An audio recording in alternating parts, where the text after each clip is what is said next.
किसने किया ये फोटो वायरल? इसमें मेरी और प्रिया की तस्वीर किसने लगाई? दिल्ली के बहुत बड़े होटल के एक स्वीट में ध्रुव अपने मोबाइल की स्क्रीन को परेशान होते हुए घूर रहा था। उसके सोशल मीडिया पेज पर किसी ने एक ऐसा फोटो पोस्ट कर दिया था जिसमें ध्रुव की गर्लफ्रेंड प्रिया का चेहरा किसी बीच मॉडल की एक्सपोज बॉडी पर एडिट करके लगाया था और उस लड़की के हाथ में एक पट्टे से बंधा कुत्ता था जिसके चेहरे पे ध्रुव का चेहरा एडिट करके लगाया हुआ था। उस फोटो का कैप्शन लिखा था, प्रिया का पालतू, वफादार लेकिन कंगाल। ध्रुव की आंखों में गुस्सा और दर्द दोनों उतर आए। उसने तस्वीर में प्रिया के चेहरे पर नजर डाली और बोला, बहुत घिनौनी हरकत की है किसी ने। मैं प्रिया से सच्चा प्यार करता हूँ, उसका ये मतलब नहीं कि मैं कोई पालतू कुत्ता हूँ। मेरा इस दुनिया में प्रिया के अलावा और कोई नहीं है। बचपन से न कोई परिवार, न दोस्त, कोई नहीं। प्रिया के लिए मैं कुछ भी कर सकता हूँ। इन लोगों को मैं छोड़ूंगा नहीं। ध्रुव गुस्से की आग में इतना खो गया कि उसे ध्यान ही नहीं रहा कि वो कहाँ है और क्या कर रहा है। तभी एक तेज गुस्से भरी आवाज उसे सुनाई दी। ओहो, तुम मिस्टर ध्रुव यहाँ आराम फरमा रहे हैं? तुझे मैंने रूम की सफाई के लिए काम पर रखा है या आरामदायक सोफे पे फोनबाजी करने के लिए? कामचोर कहीं का। इस कमरे के बाद तुझे इस फ्लोर के बाकी कमरों की भी सफाई करनी है, याद नहीं तुझे? ये आवाज होटल के मैनेजर की थी। ध्रुव ने घबराते हुए कहा, सॉरी सर, पर बाकी कमरों की सफाई? मेरी शिफ्ट तो खत्म होने वाली है। मैनेजर भड़कते हुए बोला, अच्छा, अब तू मुझे शिफ्ट समझाएगा? चल, आज तो तू बाथरूम्स भी साफ करेगा। अब चुपचाप ये सारे काम कर, वरना इस महीने की सैलरी भूल जा। मजबूरी का फायदा उठा रहे मैनेजर का चेहरा देखकर ध्रुव का गुस्सा सातवें आसमान पर पहुंच गया था। लेकिन तभी उसकी आंखों के सामने प्रिया का चेहरा आ गया। ध्रुव ने थकान भरे लहजे में कहा, नहीं सर, मैं सब कर लूंगा। मैनेजर ने गुस्से से ध्रुव को देखा और टेढ़ी मुस्कान के साथ वहां से चला गया। होटल क्लीनिंग स्टाफ में होने के बावजूद उसने आज तक कभी बाथरूम साफ नहीं किया था। ध्रुव ने मन में कहा, मैं भूखे मर जाता लेकिन यहाँ कभी काम नहीं करता। पर सैलरी तो मुझे किसी हाल में भी चाहिए, वरना मैं प्रिया को उसकी पसंद का लेटेस्ट फोन कैसे दिलवाऊंगा? मैंने उसे प्रॉमिस किया है और मैं ये प्रॉमिस तोड़ नहीं सकता। ध्रुव ये सोच ही रहा था कि तभी एक बार फिर मैनेजर की आवाज गूंजी, अबे ओ शेख चिल्ली, फिर से क्या सपने देखने लग गया? चल काम पे लग। ध्रुव ने हड़बड़ी में कहा, जी सर। ध्रुव मन मारकर रूम की सफाई में लग गया। तभी अचानक उसकी नजर बेडशीट के नीचे दिख रहे एक बॉक्स पर पड़ी। ध्रुव ने आगे बढ़कर धीरे से वो बॉक्स खोला और चौंकते हुए से बोला, ये तो वही महंगी लेटेस्ट फोन है जो प्रिया को चाहिए। ये बिल्कुल नया भी लग रहा है, शायद किसी ने इसे यूज भी नहीं किया है। कोई इतना लापरवाह कैसे हो सकता है? इतना महंगा फोन यहीं भूल कर चला गया। उस फोन को गौर से देखते हुए ध्रुव के मन में एक ख्याल आया और वो बोला, अगर मैं यही फोन प्रिया को दे दूं तो वैसे भी इस फोन का जितना प्राइस है उतने पैसे जमा करने में अपनी सैलरी के हिसाब से मुझे अभी 6 मंथ्स और लगेंगे। ये सोचते हुए ध्रुव की आंखों में चमक आ गई, लेकिन अगले ही पल उसे अपनी गलती का एहसास हुआ और वो पछताते हुए बोला, नहीं नहीं, मैं ऐसा नहीं कर सकता। जिसका भी ये फोन है वो भी इसके गुम हो जाने से कितना परेशान होगा। मैं इसे रिसेप्शन पर जमा करवा देता हूँ। हाँ, ये सही रहेगा। ये सोचते हुए ध्रुव नीचे वाले फ्लोर के फ्रंट डेस्क की ओर चला गया। वो वहां पहुंचा ही था कि उसके कुछ कहने से पहले ही उसे एक लड़की की चीख सुनाई दी, मेरा फोन, मेरा फोन, वो देखो, वो उस लड़के के हाथ में है, उसी ने मेरा फोन चुराया है। ध्रुव के सामने खड़ी लड़की सोनाक्षी थी। वो उसी की कॉलोनी में रहती थी।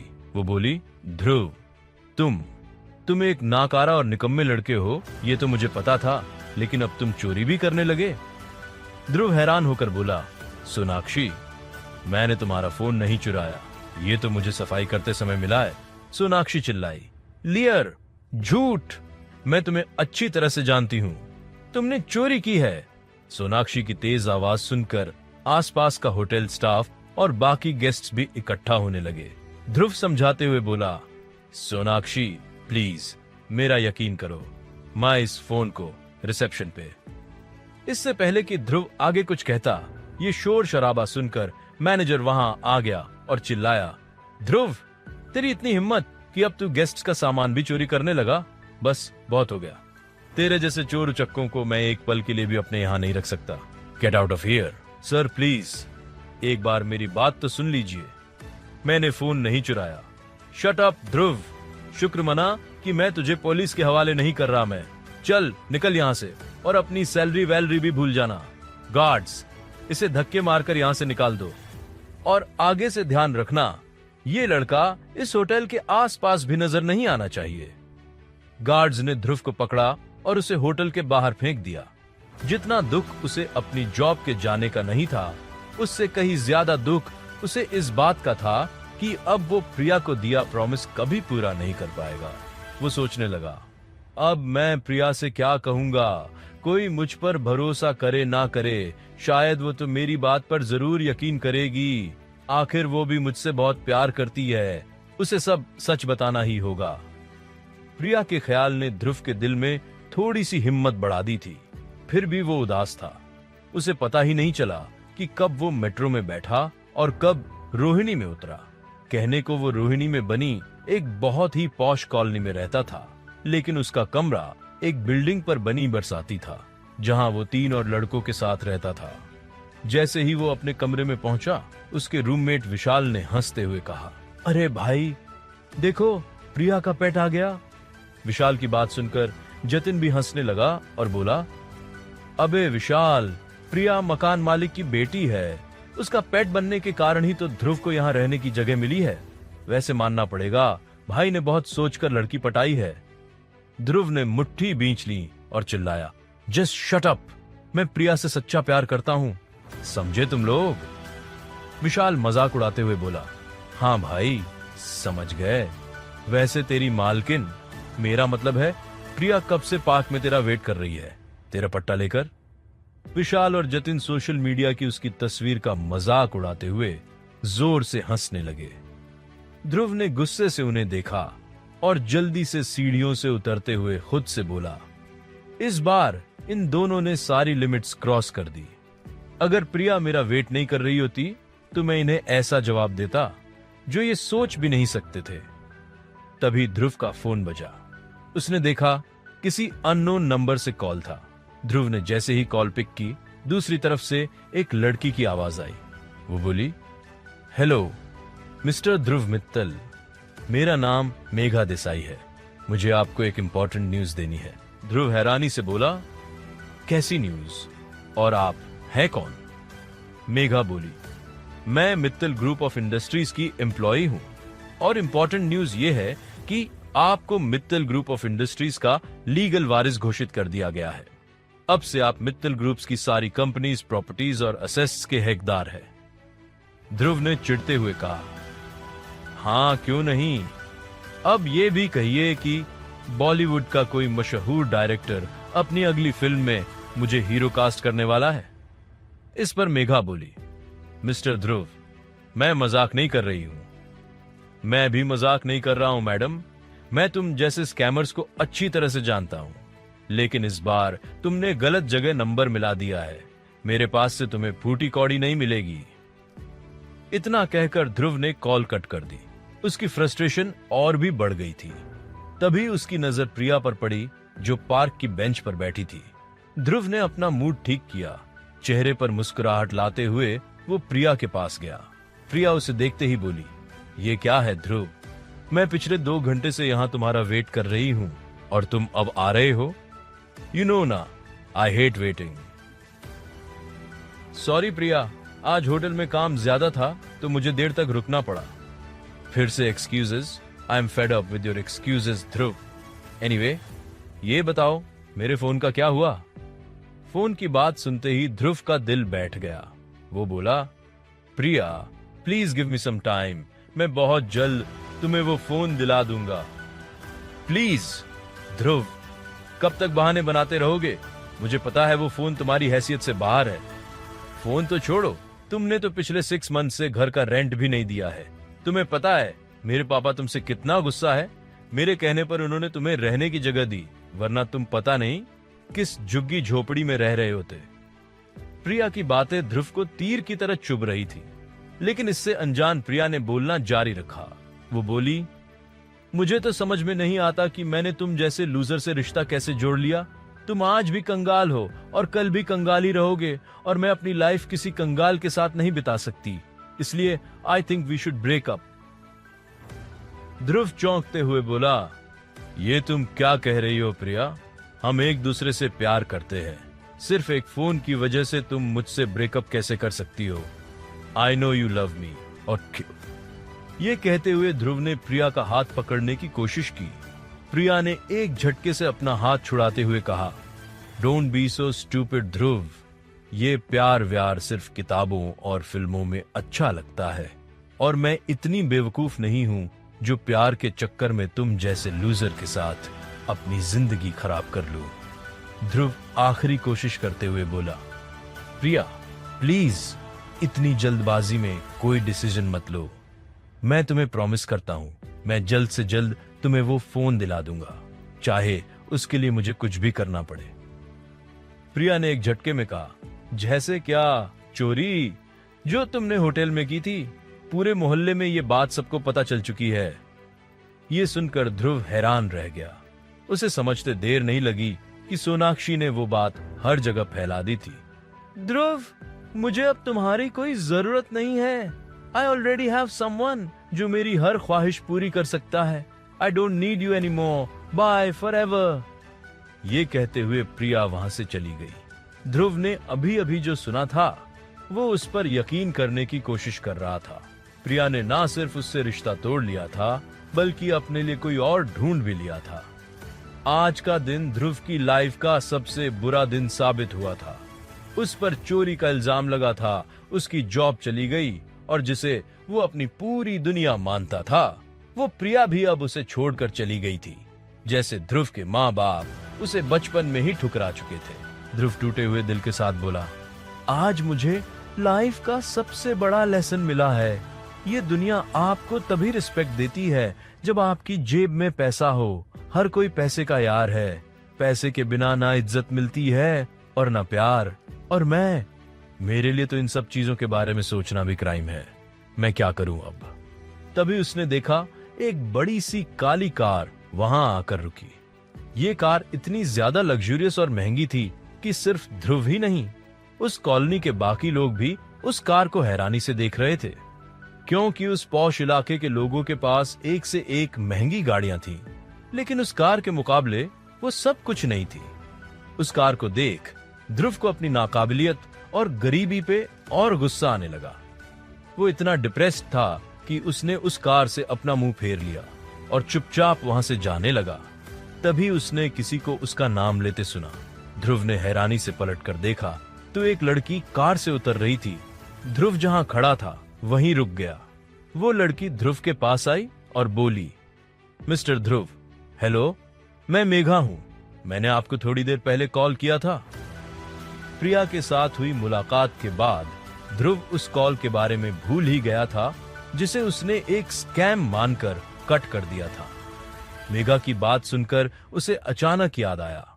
वो भौचक्का होकर बोला, हाँ, पर आप? ध्रुव को अपनी आंखों पर विश्वास नहीं हो रहा था, और कॉलोनी के लोगों का मुंह भी खुला का खुला रह गया कि इतनी महंगी कार से निकली बेहद खूबसूरत मेघा सीधे जाकर ध्रुव जैसे लड़के से क्यों बात कर रही है। मेघा आगे बोली, मिस्टर ध्रुव, फोन पर आपने मेरी बात पर यकीन नहीं किया था, इसलिए मैं खुद आपसे बात करने चली आई। ध्रुव, ये कोई स्कैम नहीं है। आप सच में मित्तल परिवार के वारिस हैं, और मैं आपको आपकी फैमिली से मिलवाने आई हूँ। साथ ही आपकी सारी प्रॉपर्टी भी आपको देने वाली हूँ। ये सुनकर मानो ध्रुव पल भर के लिए सन्न रह गया था। उसे आसपास की कोई आवाज सुनाई नहीं दे रही थी। तभी उसने खुद को संभालते हुए सोचा कि कोई उसके साथ ऐसा मजाक क्यों करेगा। ध्रुव ने एक नजर कार में डाली, जिसमें हट्टा कट्टा सूट बूट पहने एक ड्राइवर बैठा था। ध्रुव ने मन में कहा, अगर किसी को स्कैम करना ही होता और इतनी महंगी कार इतना तगड़ा ध्राइवर और ऐसी खूबसूरत लड़की को हायर करना ही होता तो वो किसी अमीर को पकड़ते, मेरे जैसे लड़के के पीछे क्यों पड़ते। ध्रुव को सोच में डूबा देखकर मेघा ने कहा, मिस्टर ध्रुव, आप मेरे साथ आइए, कार में चलिए, कहीं शांति से बैठ के बात करते हैं। मैं आपको उस सच से वाकिफ करूंगी जो सालों से आपसे छिपकर रखी गई थी। Trust me. ध्रुव के पास अब वैसे भी कुछ बचा नहीं था। वो मेघा के साथ साथ चुपचाप कार की ओर बढ़ गया। कार के पास पहुंचते ही मेघा ने कार के अंदर की ओर इशारा करते हुए कहा, बैठिए मिस्टर ध्रुव, आज से आपकी जिंदगी पूरी तरफ बदलने जा रही है। क्या ध्रुव मेघा की बात मान लेगा? क्या ध्रुव के साथ कोई बहुत बड़ा भद्दा मजाक कर रहा है या सच में ध्रुव एक बिलियनर का वारिस है? ध्रुव को कैसा सच बताना चाहती है मेघा? क्या है ध्रुव के पास्ट का सीक्रेट? क्या ये सीक्रेट ध्रुव की इस जिल्लत भरी जिंदगी को हमेशा हमेशा के लिए बदल कर रख देगा?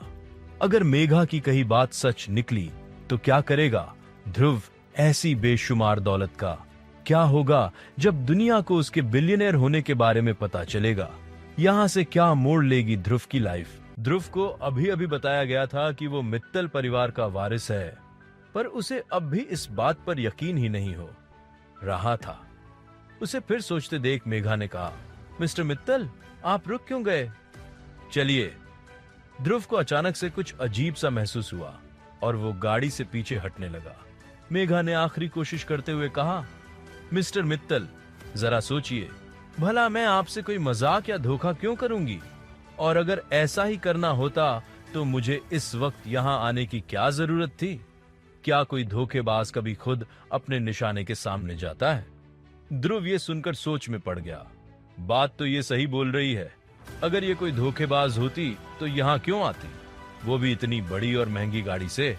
मुझे लगता है मुझे एक बार इसकी बात मान लेनी चाहिए। ध्रुव को सोचते देख मेघा ने आगे कहा, मिस्टर मित्तल, कृपया मेरे साथ चलिए, आपको आपके सारे सवालों के जवाब मिल जाएंगे।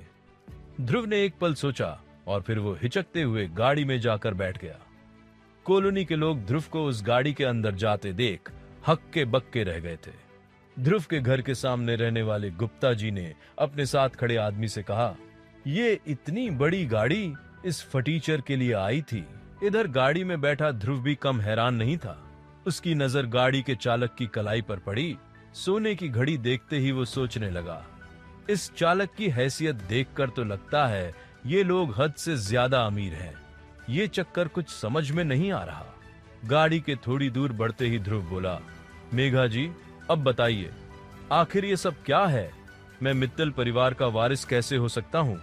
मुझे तो अपनी परिवार के बारे में कुछ भी पता नहीं है। जब से मैंने होश संभाला है, खुद को अकेला ही पाया है। मेघा ने सहानुभूति से ध्रुव को देखा और बोली, मुझे पता है मिस्टर मित्तल, मेरी बात पर यकीन करना थोड़ा मुश्किल है, लेकिन सच यही है कि आप मित्तल परिवार से ताल्लुक रखते हैं। आपके पिता और कोई नहीं बल्कि देश के सबसे बड़े व्यापारी श्रीमान आनंद मित्तल हैं। पूरी मित्तल उद्योग अब आपकी है। ये कहते हुए मेघा ने अपने फोल्डर से एक फाइल निकाली और ध्रुव को देते हुए बोली, ये देखिए, इसमें आपकी पहचान से जुड़े सारे दस्तावेज हैं। ध्रुव ने कांपते हाथों से फोल्डर खोला। उसमें एक कानूनी दस्तावेज था जिसमें लिखा था कि ध्रुव के 24 वर्ष के होते ही मित्तल परिवार की सारी संपत्ति उसके नाम हो जाएगी। उसने सारे कागज ध्यान से पढ़े और यकीन न करने के बावजूद सब कुछ साफ था। वो सच में मित्तल परिवार का वारिस था। उसका दिल तेजी से धड़कने लगा। वो बोला, क्या ये सब सच हो सकता है? ये दस्तावेज, ये सब तो कह रहे हैं कि मैं मित्तल परिवार का ही वारिस हूं। ध्रुव के दिमाग में सैकड़ों सवाल उठ रहे थे। मेघा खामोशी से उसे देख रही थी। फिर ध्रुव ने सोचा, अगर मैं सच में इतने बड़े परिवार से हूं तो फिर आज तक इस गरीबी में क्यों जी रहा था? मैं अपने परिवार से अलग कैसे हुआ? और अब उन लोगों ने मुझे कैसे ढूंढा? इतने सालों तक सब कहां थे? ध्रुव इस बारे में जितना सोच रहा था उतना ही उसका उलझन बढ़ रहा था। वो अपने सवालों में इतना खो गया था कि उसे पता ही नहीं चला कि कब गाड़ी एक बड़े से होटल के सामने आकर रुक गई थी। वो मेघा के साथ होटल के अंदर गया उस होटल के हिसाब से ध्रुव का पहनावा बहुत ही सामान्य था। सभी उसे घूर घूर कर देख रहे थे। ध्रुव इससे और भी ज्यादा असहज हो गया। अचानक उसके मुंह से निकला, मुझे लगता है हमें यहां नहीं आना चाहिए था। मेघा ध्रुव की झिझक को समझ रही थी। वो मुस्कुराते हुए बोली, चिंता मत कीजिए मिस्टर मित्तल, आपको किसी बात की फिक्र करने की जरूरत नहीं है। ध्रुव ने देखा कि होटल का प्रबंधक खुद उन्हें स्वागत करने आया था। प्रबंधक ने झुककर उन्हें नमस्कार किया और उन्हें उनकी मेज तक छोड़कर आया। ध्रुव पहली बार इतनी इज्जत महसूस कर रहा था। मेज पर बैठने के बाद मेघा बोली, मिस्टर मित्तल, आपने सारे दस्तावेज देख लिए हैं। अब तो आपको यकीन हो गया है ना कि आप मित्तल परिवार के वारिस हैं। आपकी परिवार आपको वापस पाने के लिए बेताब है। परिवार का नाम सुनते ही ध्रुव ने गुस्से में बोला, परिवार? कौन सी परिवार? मैंने तो पूरी जिंदगी अकेले गुजारी है। जब मैं भूखा था, जब लोग मुझे भिखारी और नाकारा कहते थे, तब कहां थी ये परिवार? आप मुझे जिस होटल में लेकर आई हैं, आज सुबह तक इससे काफी सस्ता होटल था, जहां मैं सफाई कर्मी का काम करता था। क्या मेरे सो कॉल्ड परिवार को पता है कि मैंने अब तक की अपनी जिंदगी कैसे गुजारी है? आज अचानक मेरी याद आ गई तो मुझे वापस बुलाना चाहती है, लेकिन मुझे ऐसी परिवार और उनका पैसा दोनों नहीं चाहिए। ध्रुव की तकलीफ सुनकर मेघा बहुत ही शांत स्वर में बोली, शांत हो जाइए मिस्टर मित्तल, मैं आपका गुस्सा समझ सकती हूँ। देखिए, आप अपनी परिवार से मिलना चाहते हैं या नहीं, ये आपकी इच्छा है, लेकिन इस संपत्ति पर तो आपका अधिकार है। इसे स्वीकार कर लीजिए। सोचिए, अभी तक आप एक परीक्षा दे रहे थे जिसमें आप पास हो चुके हैं। ये सब आपका पुरस्कार है। ध्रुव जब कुछ नहीं बोला तो मेघा ने आगे कहा, मिस्टर मित्तल, आपने अभी तक जो भी सहा है उसे तो मैं नहीं बदल सकती, लेकिन अगर आप ये सब स्वीकार कर लेते हैं तो आपकी आने वाली जिंदगी में अब कोई परेशानी, कोई संघर्ष नहीं रहेगा। आप जो चाहें वो कर सकते हैं, जैसे चाहें वैसे रह सकते हैं। ये कहते हुए मेघा ने अपने पर्स से एक ब्लैक कार्ड ने ब्लैक और उसे ध्रुव को देते हुए बोली, मिस्टर मित्तल, ये आपका ब्लैक कार्ड है। इससे आप जितना चाहें उतना खर्च कर सकते हैं। इसकी कोई सीमा नहीं है। ध्रुव ने इस कार्ड के बारे में सुना था। ये कार्ड देश के बस कुछ चुने हुए लोगों के पास ही होता था। इसे अपने हाथ में लेकर ध्रुव सोचने लगा, अगर मुझे पहले ही ये कार्ड मिल गया होता तो मैं प्रिया को वो महंगा फोन दिला पाता। फोन क्या, मैं उसके लिए हीरे की अंगूठी भी ले सकता था। फिर प्रिया मुझे छोड़कर कभी नहीं जाती। प्रिया का ख्याल आते ही ध्रुव की धड़कनें तेज हो गईं। उसे प्रिया को वापस पाने की उम्मीद नजर आने लगी और वो बोला, ठीक है, मैं इसे स्वीकार करता हूँ। यह तो शानदार है। मुझे आपसे यही उम्मीद थी। आपको बस कुछ दस्तावेजों पर दस्तखत करने हैं, फिर आपका सब कुछ आपको मिल जाएगा। यह कहते हुए मेघा ने ध्रुव को कुछ दस्तावेज थमाए। ध्रुव ने उन्हें जल्दी से पढ़ा और फटाफट साइन कर दिए। वो अभी कुछ पूछने ही वाला था कि तभी उसकी नजर प्रवेश द्वार की ओर गई और उसका दिल धक से रह गया, क्योंकि प्रिया अपने नए प्रेमी के साथ वहां आई हुई थी। प्रिया की नजर भी ध्रुव पर पड़ी और वो हैरान हो गई। वो तुरंत ध्रुव के पास आई और तंज कसते हुए बोली, ध्रुव, तुम यहाँ क्या कर रहे हो? कहीं अब तुमने यहाँ नौकरी तो नहीं ज्वाइन कर ली? वैसे क्या इन लोगों को पता है कि तुम्हें पिछले होटल से क्यों निब्लैक गया था, या इन्हें भी तुमने अपनी मासूम शक्ल से बेवकूफ बना दिया? प्रिया की बात सुनकर ध्रुव स्तब्ध रह गया। कुछ पल पहले ही वो प्रिया के साथ फिर से रिश्ता जोड़ने के बारे में सोच रहा था, लेकिन प्रिया का यह व्यवहार देखकर उसे अपने उस ख्याल पर गुस्सा आ रहा था। तभी प्रिया की नजर मेघा पर पड़ी। एक पल में उसके चेहरे की हंसी जलन में बदल गई। वो बोली, ध्रुव, हमें अलग हुए अभी कुछ घंटे भी नहीं हुए और तुमने नई प्रेमिका भी बना ली। तुम तो कहते थे कि तुम मुझसे सच्चा प्यार करते हो। यही था तुम्हारा सच्चा प्यार? वैसे तुम जैसे घटिया इंसान से और उम्मीद भी क्या की जा सकती है? मेघा अब तक चुप थी, लेकिन अब उसके चेहरे पर गुस्से की लहर साफ दिखने लगी। वो बोली, माफ कीजिए मिस, क्या आप जानती भी हैं आप किस लहजे में बात कर रही हैं और किससे बात कर रही हैं? प्रिया ने कड़वाहट भरे लहजे में कहा, अच्छी तरह जानती हूं। इस हारे हुए को। लेकिन शायद तुम नहीं जानती कि तुम अपना वक्त बर्बाद कर रही हो। यह एक नंबर का धोखेबाज और चोर है। मेघा कुछ बोलने ही वाली थी कि ध्रुव खड़ा हुआ। उसकी आंखों में गुस्सा झलकने लगा। वो बोला, बस करो प्रिया, मैंने तुम्हें कभी धोखा नहीं दिया। उल्टा तुमने मुझे और मेरे प्यार को पैसों के लिए ठुकरा दिया। आज तक मेरी आंखों पर पट्टी बंधी हुई थी, लेकिन अब समझ आ गया है, तुम सिर्फ एक गोल्ड डिगर औरत हो। काश मैं यह पहले समझ जाता। तुम इस लड़के के साथ भी सिर्फ इसलिए हो क्योंकि इसके पास पैसा है। कल को इससे ज्यादा अमीर मिल गया तो तुम उसका हाथ पकड़ लोगी।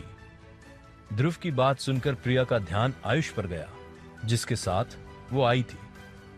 सब कुछ सुनने के बाद आयुष ने प्रिया से अपना हाथ छुड़ाया और कहा, प्रिया, तुम दोनों की बात से मुझे आज पता चला कि सिर्फ ध्रुव तुम्हारा आशिक नहीं था।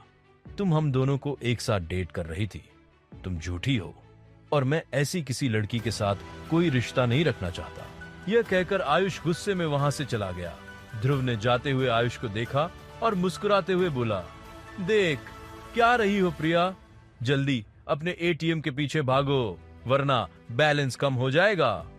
प्रिया ने ध्रुव को गुस्से से घूरा और तेज कदमों से आयुष के पीछे चली गई। ध्रुव वहीं खड़ा रहा।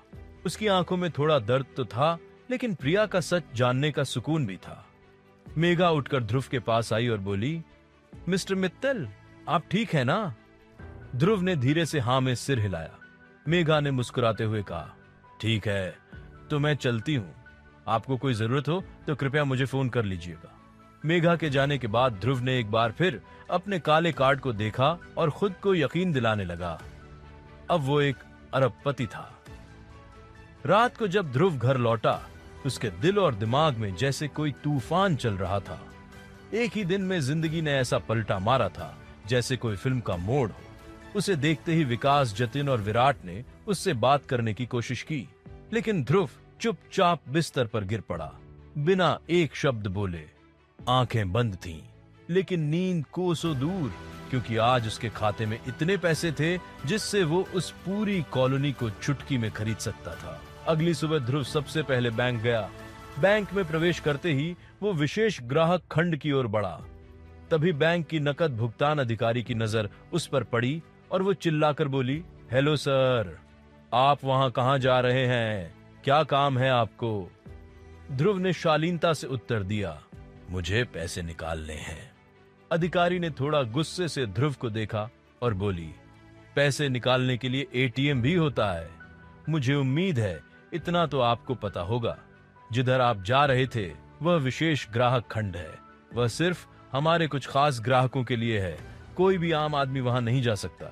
जाइए, हमारा समय बर्बाद मत कीजिए। उसने इतनी अपमानजनक तरीके से यह बात कही कि बैंक में मौजूद बाकी लोग भी अब ध्रुव को देखने लगे थे।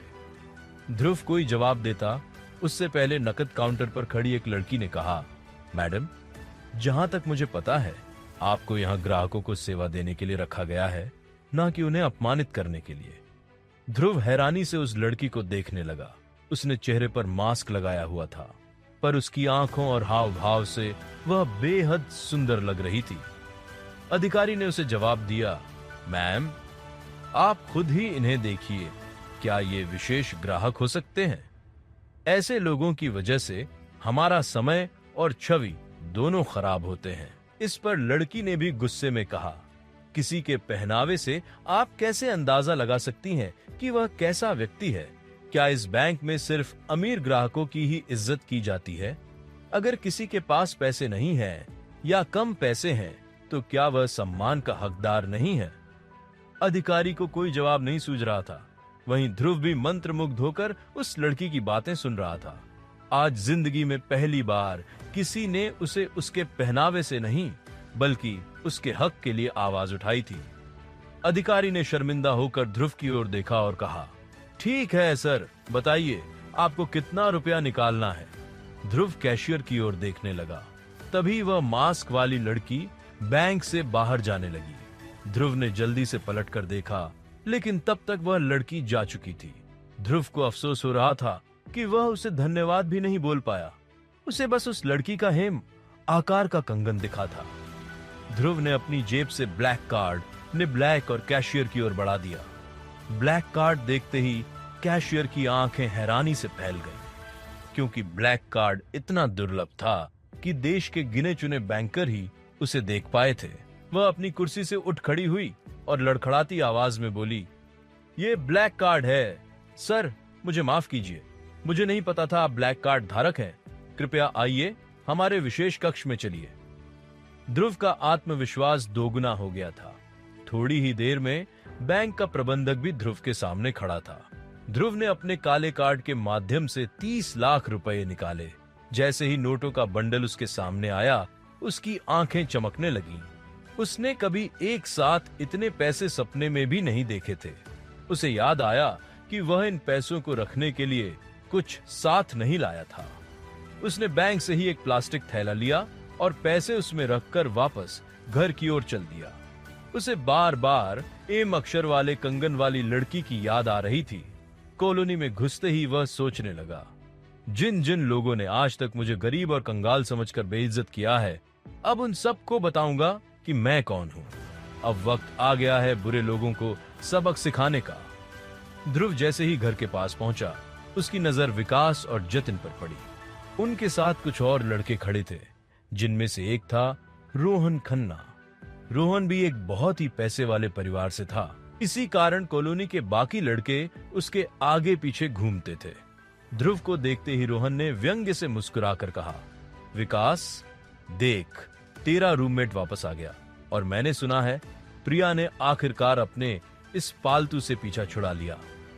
रोहन की बात सुनकर बाकी सभी लड़के हंसने लगे, लेकिन पहली बार ऐसा हुआ कि ध्रुव ने इन तानों पर कोई प्रतिक्रिया नहीं दी, क्योंकि उसे पता था कि अब वक्त उसका था। वह एक झटके में उन सब की बोलती बंद कर सकता था। वह चुपचाप आगे बढ़ा ही था कि विकास की नजर उसके हाथ में पकड़ी काली थैली पर गई। अबे ओ ध्रुव, ये क्या? अब कचरा उठाने का काम पकड़ लिया? ये कचरा नहीं है विकास, ध्रुव ने रूखेपन से जवाब दिया।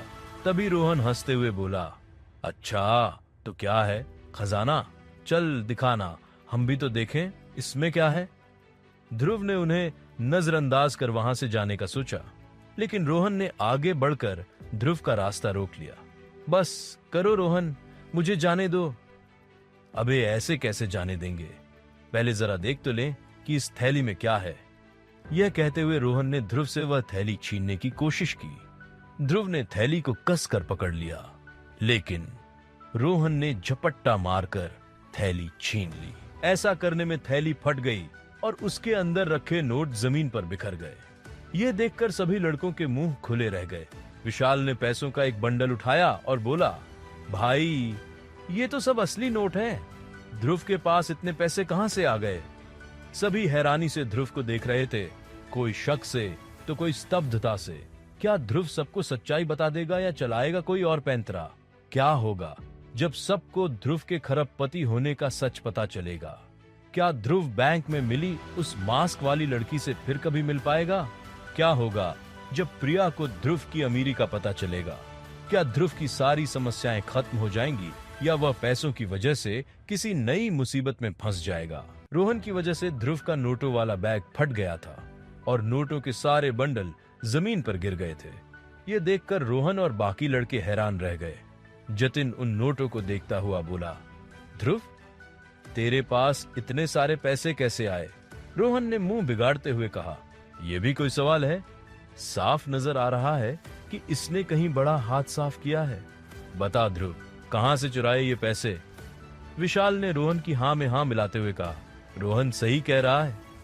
ध्रुव सच बता, ये पैसे चोरी के हैं क्या? कहीं तेरे चक्कर में हम भी ना फंस जाएं। ध्रुव मन ही मन सोच रहा था, क्या करूं? इन सबको बता दूं क्या कि मैं एक बिलियनियर हूं, मित्तल परिवार का इकलौता वारिस। ध्रुव मित्तल नहीं, अभी ये बताना सही नहीं होगा। सही वक्त आने पर असली धमाका करूंगा। अभी इन्हें गलतफहमी में थोड़ा और फुदकने देता हूं। ध्रुव को खामोश देखकर विशाल बोला, लगता है पैसों के लिए प्रिया के छोड़ जाने पर गहरा सदमा लगा है। रोहन ने तेज आवाज में कहा, हाँ इसीलिए तो चोरी का रास्ता चुना है इसने। ध्रुव बताता क्यों नहीं? ध्रुव ने पैसों के बंडल को फटी हुई थैली में लपेटते हुए कहा, बस रोहन, अगर तूने एक और बार मुझे चोर कहा तो मुझसे बुरा कोई नहीं होगा। ध्रुव को पहली बार रोहन के खिलाफ इतने गुस्से में बोलते देख सभी चौंक गए। हमेशा खामोशी से सारी बेइज्जती सहने वाला ध्रुव आज पहली बार पलटकर जवाब दे रहा था।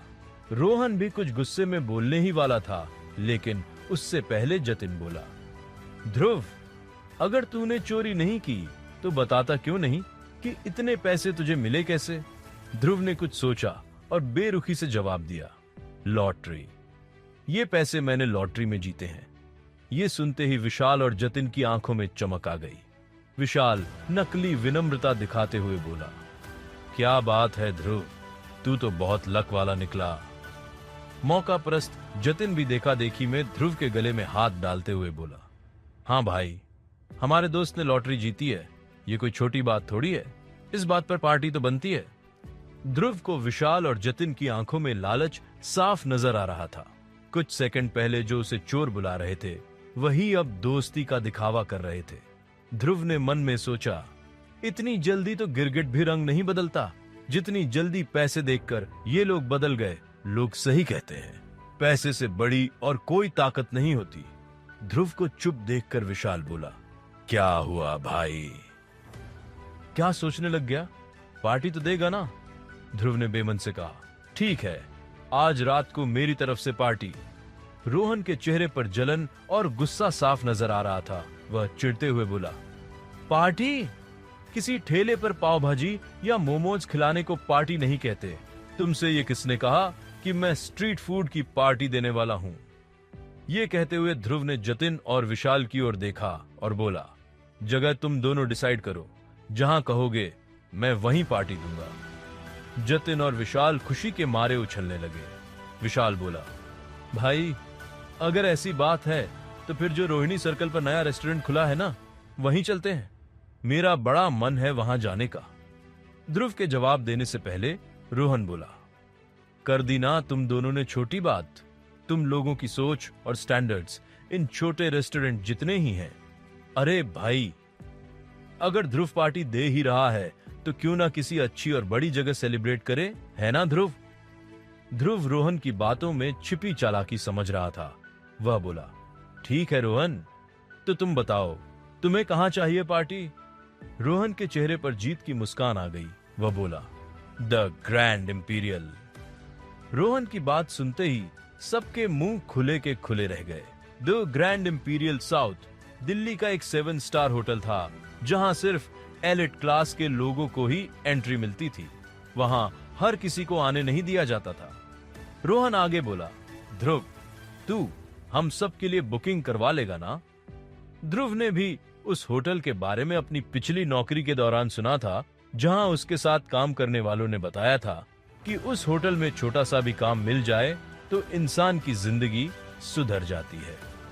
ध्रुव ने हल्की सी मुस्कान के साथ कहा, ओके, मैं बुकिंग करवा दूंगा, तुम सब शाम को वहां पहुंच जाना। ये कहते हुए ध्रुव अपने कमरे की ओर चला गया। उसके जाने के बाद रोहन के चेहरे पर शातिर मुस्कान आ गई। वह बोला, ग्रैंड इंपीरियल में ध्रुव तो क्या, उसकी 7 पुश्तें भी एंट्री नहीं ले सकती। मेरे डैड के पास बेशुमार पैसा है, फिर भी उन्हें तक एंट्री नहीं मिली, तो ये ध्रुव कहां से जाएगा? तुम देखना, अभी ये कॉल करके कहेगा कि वहां तो बुकिंग ही नहीं हो पाई। उधर अपने कमरे में पहुंचने के बाद ध्रुव ने मेघा को कॉल लगाया। उसे भी टेंशन हो रही थी कि वह सबको ग्रैंड इंपीरियल कैसे ले जाएगा। मेघा के कॉल पिक करते ही वह बोला, मेघा जी, मैं अपने दोस्तों को डिनर के लिए द ग्रैंड इंपीरियल ले जाना चाहता हूं, लेकिन मैंने सुना है कि वहां सभी को एंट्री नहीं दी जाती। मेघा मुस्कुराते हुए बोली, सर, आप उन सभी में शामिल नहीं हो। इस देश के किसी भी एलिट क्लब और होटल में आप एंटर कर सकते हो। आप मित्तल एम्पायर के वारिस हो। मैं अभी वहां कॉल करके सारे अरेंजमेंट्स कर देती हूँ।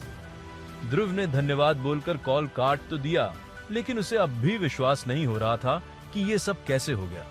हाल ही में मिली ये दौलत और नाम उसके लिए अब किसी सुपर पावर से कम नहीं थे। उसने तुरंत विशाल को कॉल लगाया। ध्रुव का कॉल देखते ही रोहन बोला, देखा, मैंने कहा था ना कि ये कॉल करके मना कर देगा। आ भी गया कॉल। विशाल ने कॉल उठाया और स्पीकर पर डाल दी ताकि ध्रुव सबके सामने शर्मिंदा हो जाए। ध्रुव बोला, विशाल, सभी को बता देना कि शाम की बुकिंग कंफर्म हो गई है। सब टाइम से द ग्रैंड इंपीरियल पहुंच जाना। ये सुनते ही सबको मानो सांप सूंघ गया हो। सारे लड़के रोहन की तरफ देखने लगे। विशाल ने कॉल काटी और बोला, रोहन, इसने तो बुकिंग कर दी, अब क्या? रोहन चिढ़ते हुए बोला, बेवकूफों, वो हम सबको उल्लू बनाना चाह रहा है। ऐसा हो ही नहीं सकता। लॉटरी के जीते हुए पैसों पर ये बहुत इतरा रहा था ना। आज अगर इसकी सारी अकड़ खत्म ना कर दी तो मेरा नाम भी रोहन नहीं। विशाल समझ रहा था कि रोहन के दिमाग में कोई योजना चल रही है। वो बोला, तुम क्या करने वाले हो रोहन? रोहन शातिर मुस्कान के साथ बोला, हमें किसी भी तरह इसके जीते हुए सारे पैसे आज शाम को ही खत्म करवाने हैं ताकि ये फिर से इसकी औकात पर आ जाए। तुम लोग एक काम करो। वो कैसे करना है मैं बताऊंगा, मुझे थोड़ा वक्त दो। कल से अगर ध्रुव को पैसे पैसे के लिए ना तरसा दिया तो मेरा नाम भी रोहन खन्ना नहीं। ये कहते हुए रोहन जोर जोर से हंसने लगा। विशाल, जतिन और बाकी लड़के रोहन की चाल को सुनकर खुश हो रहे थे। इधर ध्रुव अपने कमरे में आराम से लेटा हुआ अपनी बदली हुई किस्मत के बारे में सोच रहा था। वो बोला, क्या कमाल की किस्मत है मेरी। कल तक मेरे पास झूठा ही सही प्यार तो था, प्रिया थी। तो पैसा नहीं था, आज पैसा है तो प्रिया नहीं है। अगर आज मुझसे कोई सच्चा प्यार करने वाली होती तो मेरी खुशी कई गुना बढ़ जाती। प्रिया का असली चेहरा देखने के बाद भी कहीं ना कहीं ध्रुव उसे भुला नहीं पा रहा था। वो प्रिया के बारे में सोच ही रहा था कि तभी उसके दरवाजे पर किसी ने नॉक किया। ध्रुव को लगा विशाल, जतिन या विराट में से कोई होगा। वो लेटे लेटे ही बोला, कम इन। दरवाजा खुला है। दरवाजा खुला और प्रिया अंदर आई। प्रिया को देखते ही ध्रुव उठकर बैठ गया। उसने अपनी बढ़ती धड़कनों को काबू में किया और बोला, प्रिया, तुम यहाँ क्या कर रही हो? प्रिया ने अंदर आते हुए कहा, घर तो मेरा ही है, मैं कभी भी आऊं। मैंने सुना है तुमने कोई लॉटरी जीत ली है। ध्रुव ने गहरी सांस लेते हुए कहा, हाँ, मैंने 30 लाख रुपए जीते हैं। प्रिया आगे बोली, ध्रुव, मैं सिर्फ माफी मांगने आई थी। मुझे पता है मैंने तुम्हारा बहुत दिल दुखाया, मुझे ऐसा नहीं करना चाहिए था। ध्रुव के दिल में एक पल को भावनाएं फिर से जागी, लेकिन उसने प्रिया की आंखों में देखा और समझ गया कि उसके माफी मांगने के पीछे क्या वजह थी। वो बोला, भूल जाओ प्रिया, जो हो गया सो हो गया। प्रिया के चेहरे पर चमक आ गई और वो बोली, इसका मतलब तुमने मुझे माफ कर दिया? मतलब अब हम फिर से साथ हैं? तो फिर सुनो तुम मुझे वो फोन। ध्रुव ने प्रिया की बात काटते हुए कहा, होल्ड ऑन प्रिया। मैंने कहा, जो कुछ भी हमारे बीच था वो सब भूल जाओ, अब हम कभी साथ नहीं हो सकते। प्रिया तुरंत गुस्से में बोली, ध्रुव, तुम अपने आप को समझते क्या हो? थोड़े से पैसे क्या आ गए, तुम तो हवा में उड़ने लगे। मुझे नहीं पता था कि तुम पर पैसों का इतना रंग चढ़ जाएगा। ध्रुव ने मुस्कुराते हुए जवाब दिया, मैं तुम्हारी तरह नहीं हूं प्रिया, जो पैसे देखकर अपना रंग बदल लूं। वैसे भी मुझे इस बारे में और कोई चर्चा नहीं करनी। आज शाम मैं अपने दोस्तों को द ग्रैंड इंपीरियल में पार्टी दे रहा हूं। अगर तुम चाहो तो तुम भी आ सकती हो।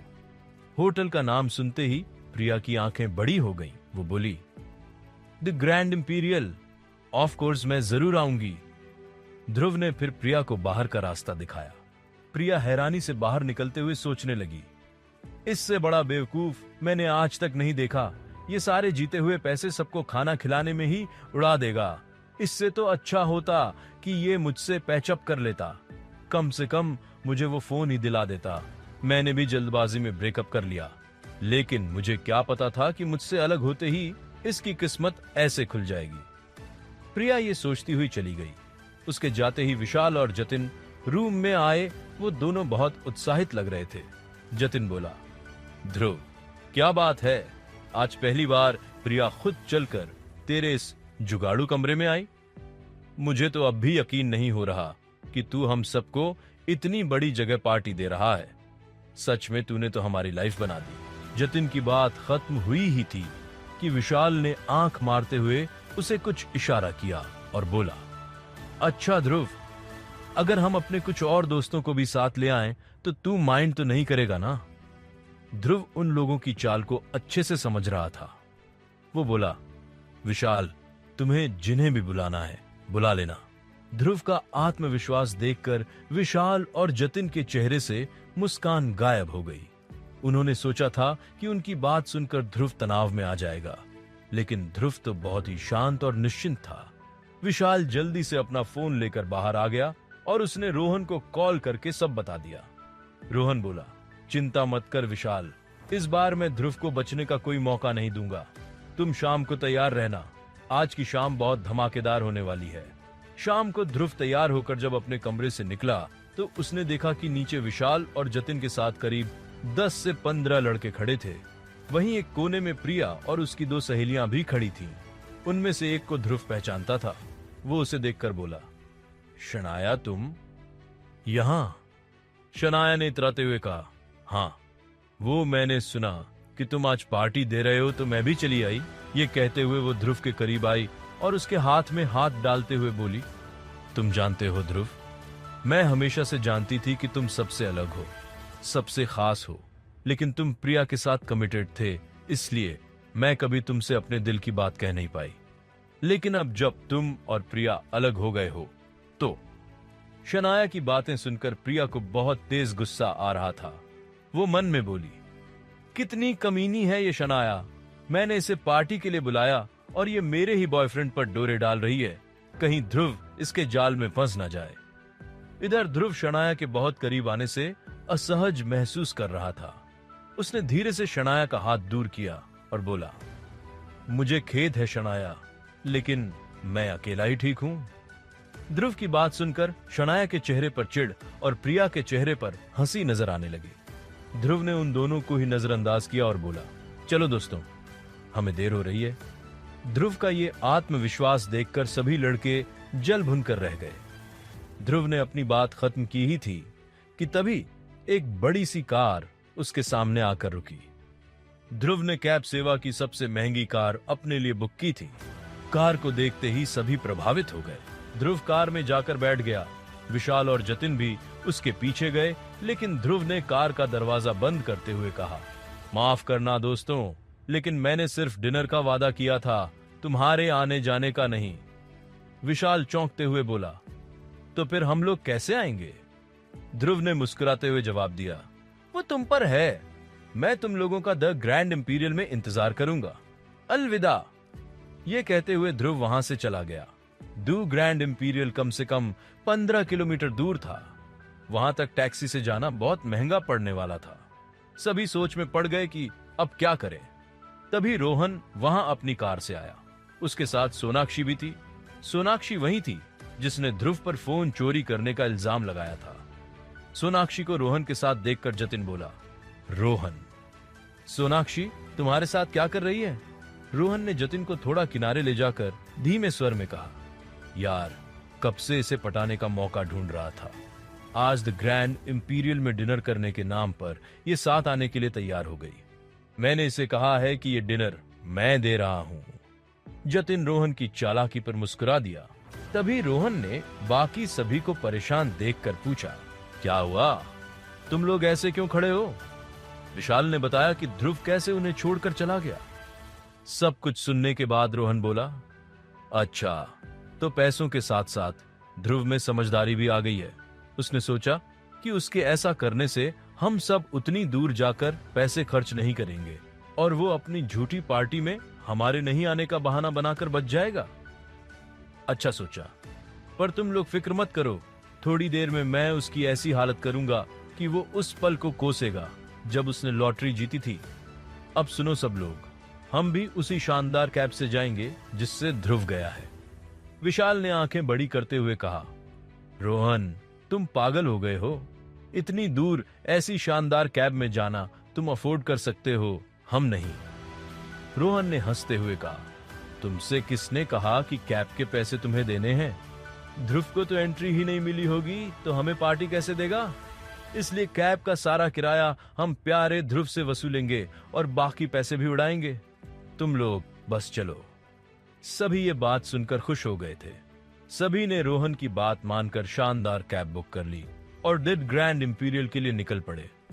वहां ध्रुव भी सभी के आने का इंतजार कर रहा था। आज पहली बार उसे अपनी सारी बेइज्जती का बदला लेने का मौका मिला था और वो इसके लिए पूरी तरह से तैयार था। उसके दिमाग में चल रहा था एक खतरनाक प्लान। क्या था ध्रुव का मास्टर प्लान? क्या ध्रुव अपनी इस योजना में कामयाब होगा? क्या तूफान लाएगा ये ग्रैंड डिनर? क्या ध्रुव रोहन की चालों का सही जवाब दे पाएगा? ध्रुव को लेकर प्रिया और शनाया की कोशिशें क्या नया ड्रामा पैदा करेंगी? क्या ध्रुव सबकी कैब का किराया देगा या रोहन की ये चाल उलटी पड़ जाएगी? ध्रुव का ये नया अंदाज क्या मोड़ लेगा? रोहन ने ध्रुव को फंसाने के लिए पूरी प्लानिंग कर ली थी, लेकिन वो नहीं जानता था कि ध्रुव इस बार उसकी हर चाल का जवाब देने के लिए तैयार था। रोहन ने अपने प्लान के मुताबिक सभी के लिए महंगी लग्जूरियस कैब बुक की और वो सभी द ग्रैंड इंपीरियल के लिए निकल गए। जैसे ही वो लोग होटल के एंट्रेंस पर पहुंचे, उन सब का मुंह खुला का खुला रह गया। वहां पर पार्क्ड कार्स एक से बढ़कर एक रेयर कलेक्शंस थीं। देश के बड़े से बड़े एलीट क्लास के लोग उनके आसपास से गुजर रहे थे। तभी अचानक सिक्योरिटी गार्ड्स ने उन्हें रोक लिया। रोहन ने उनसे कहा, हमें अंदर जाने दो, हमारे फ्रेंड ने हमें डिनर के लिए बुलाया है। सिक्योरिटी गार्ड्स अभी भी उन सभी को शक भरी नजरों से देख रहे थे। तभी विशाल बोला, रुको, मैं अभी ध्रुव को कॉल करता हूं। विशाल ने ध्रुव को कॉल लगाया, लेकिन उसका नंबर अनरीचेबल आ रहा था। ये देखकर अब सभी लड़कों के चेहरे पर टेंशन नजर आने लगा था। विशाल बोला, कहीं ये ध्रुव हमें गच्चा तो नहीं दे गया? रोहन ने गुस्से में दांत पिसते हुए कहा, अगर ऐसा हुआ तो मैं उस कमीने को छोड़ूंगा नहीं। डोंट वरी गाइज, अभी भी सब हमारे प्लान के हिसाब से ही चल रहा है। लड़कों की बेसब्री और गुस्सा बढ़ता जा रहा था। तभी सिक्योरिटी गार्ड्स ने उन्हें वहां से हटने के लिए कह दिया। तभी सोनाक्षी रोहन के पास आई और बोली, रोहन, ये सब क्या हो रहा है? तुमने पहले कहा था कि तुम सिर्फ मुझे यहाँ डिनर पर ला रहे हो, फिर तुम इस पूरी बारात को भी साथ ले आए और अब हम अंदर भी नहीं जा पा रहे हैं और तुम लोग उस लूजर ध्रुव का वेट क्यों कर रहे हो? रोहन थोड़ा सकपका गया और बोला, नहीं बेबी, ऐसी कोई बात नहीं है, थोड़ा सा कंफ्यूजन हो गया है। तुम 2 मिनट रुको, हम अभी अंदर जाएंगे। होटल के बाहर इतनी हलचल देखकर होटल का मैनेजर बाहर आया और बोला, गार्ड्स, क्या हो रहा है यहाँ? कौन है ये लोग? निकालो इन्हें यहां से। गार्ड्स कोई रिएक्शन देते उसके पहले रोहन ने मैनेजर से आधे अधूरे कॉन्फिडेंस के साथ बोला, सर, हमारे दोस्त ने हमें यहाँ पर डिनर के लिए इनवाइट किया है, हमारी बुकिंग है। मैनेजर ने शक भरे लहजे में कहा, अच्छा, क्या नाम है आपके दोस्त का? ध्रुव मित्तल, रोहन ने जवाब दिया। ध्रुव का नाम सुनते ही मैनेजर के हाव भाव बदल गए। वो बहुत ही रिस्पेक्टफुल वे में बोला, आप सभी मिस्टर मित्तल के गेस्ट्स हैं। I am so sorry, please आइए आप सब, मिस्टर मित्तल आपका वेट कर रहे हैं। सभी हैरानी से मैनेजर को देख रहे थे। रोहन को भी यकीन नहीं हो रहा था कि ध्रुव को ऐसे होटल में एंट्री मिली कैसे, और उसका नाम सुनने के बाद मैनेजर के तेवर अचानक कैसे बदल गए। फिर रोहन ने कहा, सर, क्या आप ध्रुव को बाहर बुला देंगे? एक्चुअली हमारी कैब्स का फेयर भी वो ही देने वाला है। मैनेजर ने उन सभी को घूरते हुए देखा और फिर अंदर चला गया। ध्रुव एक बहुत ही शानदार पार्टी हॉल में बैठा सभी का वेट कर रहा था। वो भी आसपास के माहौल के भव्यता को देखकर हैरान था। तभी मैनेजर ने उसके पास जाकर झुकते हुए कहा, सर, आपके गेस्ट्स आ गए हैं, लेकिन वो लोग कह रहे हैं कि उनकी कैब्स के फेयर्स आप देने वाले हैं। वो सभी बाहर आपका वेट कर रहे हैं।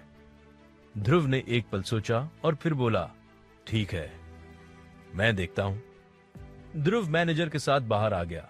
उसे देखते ही विशाल और जतिन के चेहरे पर स्माइल आ गई। ध्रुव उन्हें देखते हुए बोला, ये क्या है? तुम लोग यहां क्यों खड़े हो? अंदर चलो। विशाल उसके पास आते हुए बोला, पहले तू हमारी कैब के पैसे तो दे, तभी हम अंदर आ पाएंगे। ध्रुव ने पीछे खड़ी उन लग्जूरियस कैब्स को देखा और फिर बोला, मैं तुम्हारे कैब्स के पैसे क्यों दूंगा? मैंने तुम सभी को डिनर पर बुलाया है, कैब के पैसे देने की तो कोई बात ही नहीं हुई थी। सभी अब बुरी तरह से चौंक गए थे। उन्हें ध्रुव से इस बात की उम्मीद नहीं थी। वो तो उसे बिल्कुल ऐसा इडियट मान रहे थे जिसे वो आसानी से मैनिपुलेट कर सकते थे। सोनाक्षी को भी अब कुछ कुछ समझ में आ रहा था। वो रोहन के कान में धीरे से बोली, रोहन, ये सब क्या हो रहा है? ये फटीचर ध्रुव तुम सबको पार्टी दे रहा है। रोहन के पास अब सच बताने के अलावा कोई ऑप्शन नहीं बचा था। वो धीमी आवाज में बोला, यस बेबी, ये सच है कि ध्रुव ही ये पार्टी दे रहा है। उसने कोई लॉटरी जीती है। मैं तो बस यहां उसे सबक सिखाने आया हूं। तुम्हें याद है, उसने तुम्हारा फोन चुराने की कोशिश की थी। क्या तुम उसे सबक नहीं सिखाना चाहती? अब तुम देखती जाओ, तुम्हारे साथ उसने जो किया उसका कैसे बदला लेता हूं। सोनाक्षी कुछ सोचते हुए बोली, अगर ऐसी बात है तो ठीक है। इधर विशाल और जतिन अब भी ध्रुव को कैब के किराए के लिए मना रहे थे। जतिन ने ध्रुव से कहा, ध्रुव कैसी बात कर रहा है यार, तू तो हमारा भाई है। देख, आज तेरी वजह से हम इतने बड़े होटल में डिनर कर रहे हैं, तो कैब का किराया कौन सी बड़ी चीज है, वो तो तू दे ही सकता है। ध्रुव ने मुस्कुराते हुए उन सबको देखा और कहा, जतिन, यू आर राइट, मैं दे सकता हूं, लेकिन मैं दूंगा नहीं। रोहन को गुस्सा आने लगा था। वो ध्रुव के सामने आते हुए बोला, किसी ने सच ही कहा है, पैसा आ जाने से इंसान नहीं बदलता, पैसे वाले इंसान का दिल बड़ा होता है। वो तेरी तरह कंजूस नहीं होते। ध्रुव ने बहुत ही शांति से जवाब दिया, अगर ऐसी बात है तो तू सारी कैब्स का किराया क्यों नहीं दे देता? तू भी तो पैसे वाला है, तो अपना दिल बढ़ाकर और किराया दे अपने दोस्तों के लिए। रोहन के जवाब देने के पहले सोनाक्षी आगे आई और भड़की, तुम्हें क्या लगता है रोहन तुम्हारी तरह फटीचर है? ऑफ कोर्स वो सबके फेयर्स दे सकता है, वो तुम्हारी तरह नहीं है ना रोहन? रोहन बुरी तरह से फंस चुका था। अब मना करने से सोनाक्षी के सामने उसकी इज्जत का फालूदा बन जाता। वो बोला, यस बेबी, मैं इस ध्रुव की तरह नहीं हूं, मैं सभी कैब्स को पे कर देता हूं। रोहन ने गुस्से भरी नजर ध्रुव पर डाली और फिर कैब्स को पे करने चला गया। वो मन में कुड़ते हुए बोला, मेरा भी दिमाग खराब हो गया था जो इन फटीचरों को इतनी लग्जूरियस कैब में आने के लिए बोला। मुझे क्या पता था कि ये सब मेरे ही ऊपर पड़ जाएगा। इस ध्रुव के बच्चे को तो मैं छोड़ूंगा नहीं। एक बार होटल के अंदर तो जाने दो, फिर बताता हूं इसे। रोहन के वापस आने पर सभी होटल में जाने लगे। तभी ध्रुव सोनाक्षी की ओर देखते हुए बोला, एक मिनट, मैंने सोनाक्षी को तो इस पार्टी के लिए इनवाइट नहीं किया था। सोनाक्षी का चेहरा एम्बैरेसमेंट से लाल हो गया था। उसने रोहन की ओर देखा। रोहन गुस्से में बोला, तुमने हमसे कहा था ना कि हम हमारे फ्रेंड्स को साथ ला सकते हैं, और सोनाक्षी मेरे साथ आई है। ध्रुव ने अपने हाथ बांधे और कहा, ऐसा मैंने विशाल और जतिन को कहा था, तुम्हें नहीं रोहन। सॉरी, पर मैं तुम्हारे किसी दोस्त को पार्टी नहीं दूंगा, स्पेशली सोनाक्षी को तो बिल्कुल नहीं। ध्रुव अभी भी नहीं भूला था कि किस तरह सोनाक्षी ने उस पर चोरी का इल्जाम लगाया था और उसे नौकरी से निकलवा दिया था। ध्रुव का एटीट्यूड देखकर रोहन की चिढ़ और बढ़ती जा रही थी। उसने एक नजर सोनाक्षी और अपने दूसरे दोस्तों पर डाली, जिन्हें वो शेखी बघारते हुए अपने साथ ले आया था। वो सोचने लगा, अगर आज मैं इन सबको डिनर के लिए नहीं ले गया तो जिंदगी भर इनसे नजरें नहीं मिला पाऊंगा। मुझे कैसे भी करके इस सिचुएशन को संभालना होगा। रोहन धीरे से बोला, ठीक है ध्रुव, तो एक काम करते हैं, हम दोनों बिल स्प्लिट कर लेते हैं। वैसे भी अपने दोस्तों को पार्टी देने के लिए मुझे तुम्हारी कोई जरूरत नहीं है, ये मैं अकेले भी कर सकता हूं। ध्रुव अपनी जीत की मुस्कान को छिपाते हुए बोला, ग्रेट, अगर ऐसी बात है तो मुझे कोई प्रॉब्लम नहीं है। Now come in guys, enjoy the party. फिर सभी लोग ध्रुव के पीछे पीछे पार्टी हॉल में चले गए। वहां का इंटीरियर और लग्जरी देखकर सभी का मुंह खुला का खुला रह गया था। जहां बाकी सभी इस जगह को निहार रहे थे, वही रोहन के दिमाग में दूसरा प्लान बन रहा था। वो ध्रुव से बोला, ध्रुव, मुझे तो लगा था कि तूने प्राइवेट रूम्स या पूल साइड तो बुक किया ही होगा, ये तो नॉर्मल पार्टी हॉल है। ये कहते हुए रोहन की नजर हॉल के एक ओर लगे फूड अरेंजमेंट्स पर गई और वो बोला, डोंट टेल मी, ध्रुव की इतनी बड़ी जगह लाकर भी तू हमें सिंपल सा बफे ऑफर करने वाला है। ध्रुव कोई जवाब देता, उसके पहले होटल के मैनेजर ने बहुत ही पोलाइटली कहा, मिस्टर मित्तल ने हमारी होटल का सबसे बढ़िया पैकेज बुक किया है। रोहन के अलावा बाकी सभी इस बात से इंप्रेस हो गए थे। रोहन ने मैनेजर से कहा, मैंने सुना है कि आपके यहाँ के बेस्ट पैकेज में आपका प्रेसिडेंशियल स्वीट का प्राइवेट हॉल है।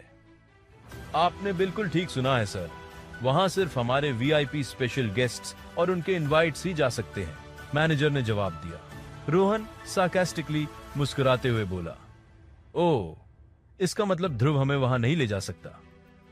नहीं सर, मिस्टर मित्तल हमारे स्पेशल गेस्ट हैं, उनके लिए इस होटल में हर जगह एंट्री अलाउड है। मैनेजर की बात सुनते ही सभी ध्रुव से इंप्रेस होने लगे थे। प्रिया को भी अपनी पिछली हरकतों पर पछतावा हो रहा था। सोनाक्षी भी एक रिच फैमिली को बिलोंग करती थी। उसे पता था कि वहां प्रेसिडेंशियल स्वीट के प्राइवेट हॉल में डिनर करने का क्या मतलब है।